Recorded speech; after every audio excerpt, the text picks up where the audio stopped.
नमस्कार मित्रांनो, लग्नानंतर होईलच प्रेम या मालिकेच्या पुढील भागामध्ये आपल्याला बघायला मिळणार आहे की जीवा मंदिरामध्ये असतो आणि जीवाला अनिशाचा फोन येतो की दादा आगीत सापडला आहे.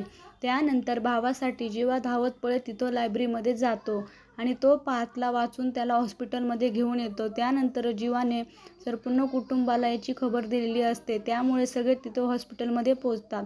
तर आता पार्थ स्टेजवर बेशुद्ध पडलेला असतो.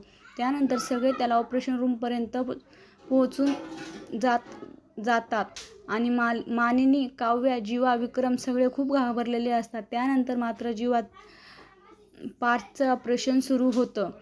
संपूर्ण शरीराला जखमा झालेल्या असतात, जागोजागी त्याला भाजलेलं असतं. तर डॉक्टरने अगोदरच बाहेर येऊन इंजेक्शन दिलेले असतात की आम्ही आमच्याकडून पूर्ण प्रयत्न करू, पण बॉडी खूप जास्त भाजलेली आहे. तर डॉक्टरांच्या उपचारालाही पार्थ आता कसलाही रिस्पॉन्स देत नसतो. तर इकडे बाहेर आता नंदिनी विचारू लागते की काव्या एवढं सगळं कसं झालं. तेव्हा काव्या म्हणते की माझं सगळं घड्याळ घेण्यासाठी आतमध्ये आले होते आणि त्यामुळे सगळं काही यामध्ये माझीच सगळी चूक आहे. आता या पुढे येणाऱ्या भागामध्ये लग्नानंतर होईलच प्रेम या मालिकेचे सर्व अपडेट पाहण्यासाठी आमच्या चॅनल लाईक करा, शेअर करा आणि सबस्क्राईब करायला विसरू नका. धन्यवाद.